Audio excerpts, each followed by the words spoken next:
Welcome to Hood Champion Boxing and Sports. In boxing, you find a way to win or you find a way to lose. Loss incoming. Errol Spence, go sit your ass down somewhere, man. Like, really. Errol Spence needs to go sit down somewhere. Man got a beautiful family, man. Beautiful daughters. Nice little handsome son. All that land, animals.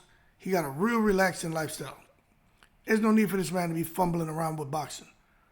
He need to go sit his ass down somewhere. And it's okay to retire coming off of a loss to Terrence Crawford. But it's not okay. I wouldn't be okay going into retirement coming off of a loss to Fundora.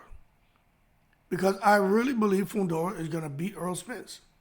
I think he's going to stop him. And look, I'm not delusional.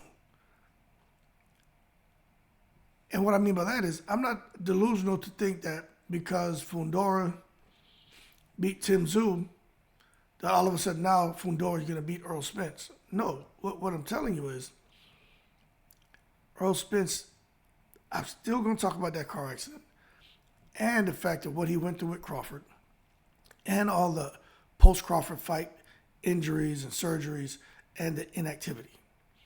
You can't make me believe that Errol Spence, with the new trainer, is going to be able to come in and decide he's just going to rush Fundora and just start to break his body down and basically beat him up like he's used to doing opponents. He's going to run into some shit.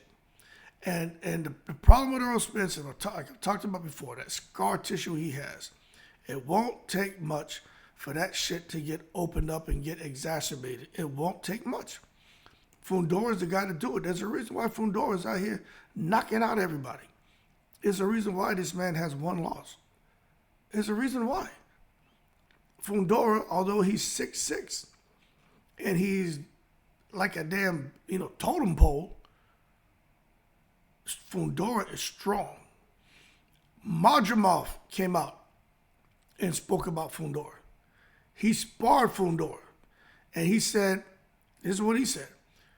He was looking at him like, who's this skinny, frail guy, thinking he was going to get in there and just break him down. And he said he was like, whoa, when he got in there and felt the power of Fundora and felt the strength of Fundora. And he was like, nah, what is this? He's like, this guy is not a simple fighter. And he said the sparring was very competitive. So y'all take that with a grain of salt. For anyone out there who's thinking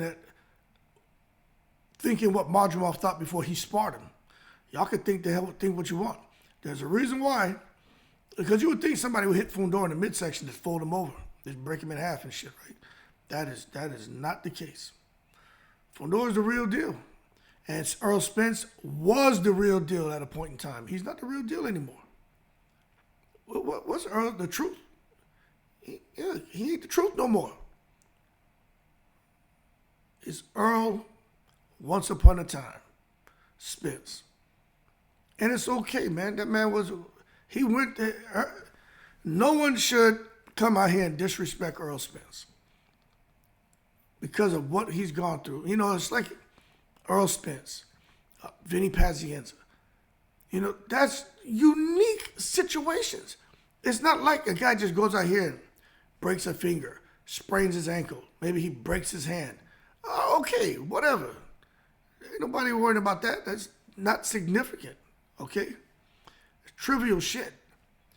But when you go through a car accident, man, like being thrown out of a car, like Errol Spence went through, go through that shit like Vinny Pazienza, his neck was broken, man, and go back and train and push through just to get back and reemerge in the sport of boxing and have another run and have another go at it. Those are unique circumstances, but at the end of the day, you're not the same. You can't possibly be the same. After such a violent episode, you can't possibly be the same. It's like, I can't even compare nothing I've been through to that, but I'm going to try. I had tears in both of my shoulders and bone spurs on my elbows for years. It got to the point where I couldn't even lift my arms, right? I was messed up, man. And I finally went for surgery. I put that shit off for like 12 years. And I finally went in and I had the surgery done and I developed scar tissue adhesion. Now I can move my arm, right? I got the range of motion. But before I could only bring it up to here. It was horrible because of the way it started to heal. But now I got the full range of motion. But if you ask me, hey, truthfully speaking, Hood, do you feel any discomfort in your arm when you move it? Hell yeah, man. I'm better, but that shit still is uncomfortable. But I'm much better. I can sleep at night. I couldn't even sleep at night. So what I'm getting at is, with me, that's just from years of boxing and lifting weights and being active, running marathons and shit, just being an active guy.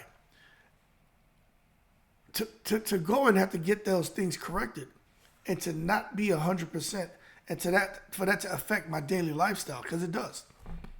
I could only imagine with Errol Spence and what he went through. And remember, I was no professional boxer, man. To come back in those arduous training camps with ferocious sparring and then get in extremely difficult fights. I could only imagine where is right now, how that shit affects his day-to-day lifestyle. And to see he's coming back to push again. Now, I'm sure he's going to make good money. And that's probably the motivation. If I was going to receive $10, $15, $20 million for me to go out here and get into another powerlifting competition or train to go out here and for a fight or to go and run a goddamn marathon again, 15, 20 miles, right? I would do it. Now, do I think I would still perform like I used to before all the injuries and discomforts and the goddamn arthritis and the goddamn bone spurs and everything else I got going on, right? Do I think I would still perform like that? No, not at all. I know I wouldn't. So if I wouldn't, you wouldn't, what makes you think Errol Spence still can? Against a guy who hasn't been through 1/100th of what he's gone through. Anyway, loss incoming. Errol Spence is about to get tranquilized by Fundora. And he's setting up Frank Martin to get tranquilized by De Los Santos. I expect to see the promoter and the promotee both get the bing bings put on them when Errol Spence and Fundora step into the ring. Y'all keep cool. Shout out to the veterans, all 7 continents. Yo, I'm in the breeze.